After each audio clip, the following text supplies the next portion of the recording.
Welcome back into LX News. I'm Ashley Holt. We've learned a lot about mRNA vaccines over the last few years. It's the type of vaccine a lot of us got for COVID.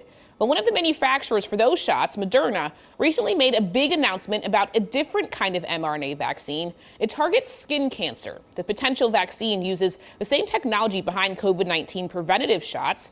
It performed well in a small study, and it aims to train a patient's immune system to recognize and respond specifically to mutations in their tumor. The company says the patient group that took the potential vaccine and Keytruda, a prescription used to treat skin cancer, it saw a 44% drop in the risk of death or the cancer returning. Here's Moderna CEO. As you know, cancer is a mutation of healthy DNA.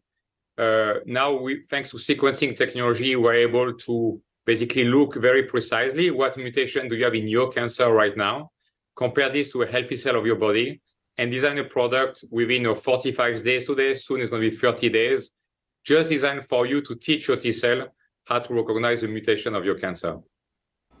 LX News host Eric Alvarez spoke to Dr. Meredith McCain about it. She's the Associate Director of Melanoma and Skin Cancer Research at the Sarah Cannon Research Institute. That's one of the facilities who helped conduct this research. So Dr. McCain, there are obviously different kinds of skin cancer, a lot of very dangerous, sometimes challenging to treat. So how big of a difference could this vaccine make in how we do it moving forward? I mean, this could be a big game changer for the patients that were treated on the study. So all these patients were patients with high-risk melanoma. So this was patients with a deep primary that this melanoma had potentially spread to some of the lymph nodes or had spread to some of the skin surrounding that primary tumor. And it even included patients that had stage 4 melanoma that cancer had actually metastasized either to the lung, the brain, any other location, and that cancer was removed in the body. And so these patients all received surgery up front, and then the standard of care Keytruda, and then patients were randomized to either receive standard Keytruda versus Keytruda with the personalized cancer vaccine. And so to have a 44% reduction in this cancer coming back or even death on these early analyses, that's really exciting for these patients. Okay, so that brings me to my next question, because I'm really curious how exactly it can prevent the cancer from recurring. How exactly does that work?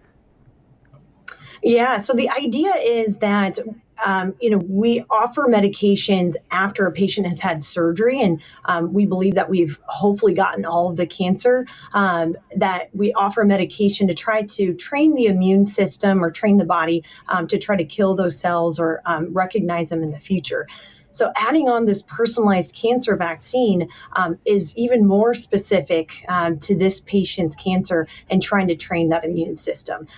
So as you know, the tumor for that individual patient is removed, was sent off to Moderna, where they analyzed it to take a look at which proteins, which parts of this cancer should the immune system recognize, and then develop that into a vaccine that was quickly sent back and could be used to treat patients.